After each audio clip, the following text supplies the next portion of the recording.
Muchas gracias, Ricardo. Le doy la palabra a Gonzalo Hidalgo. Eh, Puedes hacer tu pregunta, Gonzalo. Muchas gracias.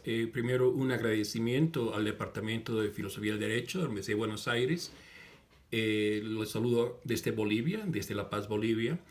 Profesor Guastini, pues es un honor poder escucharlo a usted de una forma directa vía Zoom. Nosotros en Bolivia estamos atravesando por una crisis constitucional a través de 5 contrarreformas constitucionales que el Tribunal Constitucional Plurinacional de Bolivia ha realizado. Una de las más graves es una contrarreforma constitucional inaplicando el artículo 168 de la Constitución Política del Estado y dejando sin límites al mandato presidencial, es decir, declarando a una reelección o repostulación indefinida como un derecho humano. En nuestra Derecho Constitución, humano. sí, como un derecho humano, ¿no? Hay una sentencia, la sentencia 84, que se la voy a enviar a su correo, ¿cierto? Sobre la Sí, cual, esta sentencia, el año 2017, no hizo caso a un referéndum en Bolivia cuando se planteó la posibilidad de reformar la Constitución según el procedimiento establecido en la propia Constitución, y el pueblo le respondió no a la reforma constitucional, no a reformar el mandato constitucional solo por 2 veces consecutivas. El Tribunal Constitucional hizo caso omiso a ese referéndum y, a través de una acción de inconstitucionalidad presentada entonces por los senadores del partido oficialista del movimiento al socialismo, ellos resolvieron con una sentencia nefasta, inaplicar el artículo 168 y declarar que la reelección indefinida es un derecho humano. Se atribuyeron una función de la Corte Interamericana de Derechos Humanos en el sentido de haber hecho un control de convencionalidad concentrado del artículo 23.1 de la Convención Americana sobre Derechos Humanos.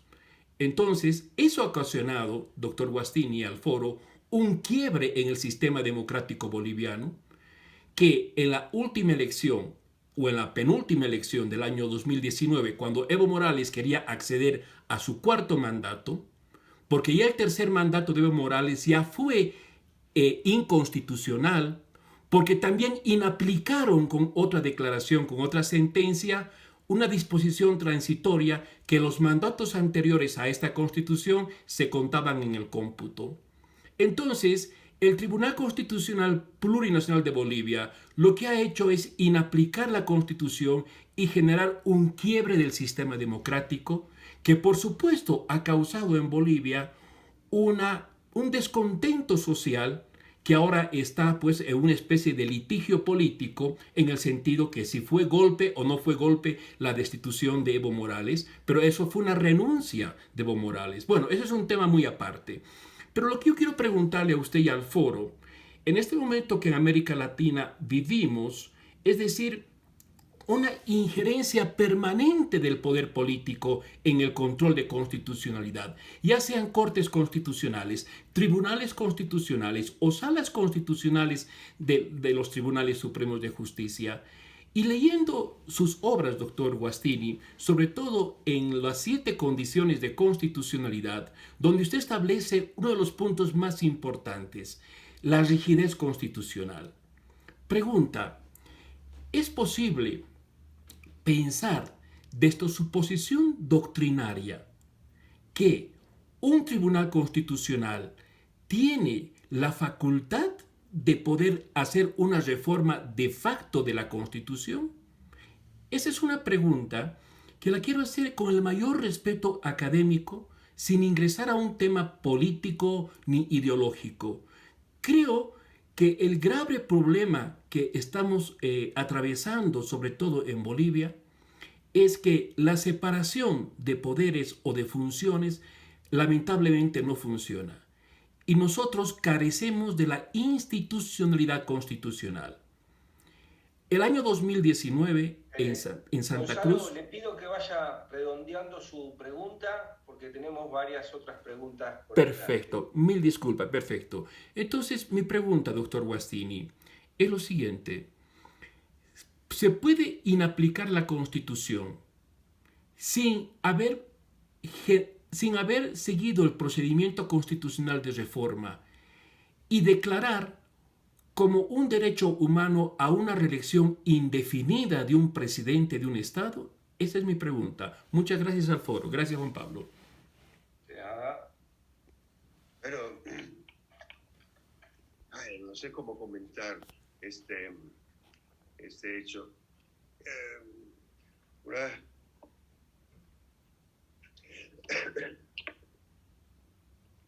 La raison d'être, ¿cómo se dice en castellano? La propia razón de ser de un juez constitucional es de funcionar como un contrapoder respecto al poder legislativo.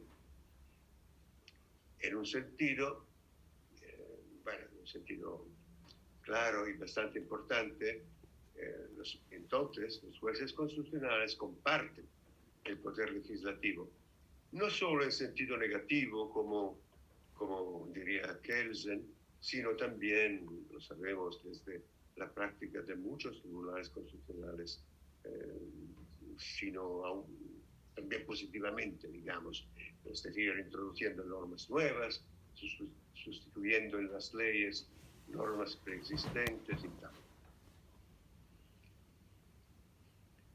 Cuando un juez constitucional pretende tener competencia para declarar la inconstitucionalidad incluso de las leyes de reformas, esto altera evidentemente el equilibrio de poderes. Hay un solo remedio: una reforma constitucional que cambia la Constitución, haciendo conforme a la Constitución una norma que hasta aquel momento no estaba conforme. Pero no tenemos remedios frente a un tribunal constitucional que viola la Constitución. Creo que no tenemos remedio, sino remedios políticos. No sé cuál es y cómo se hace la composición del Tribunal Constitucional en Colombia. Me imagino que no es un tribunal independiente del legislativo o del ejecutivo.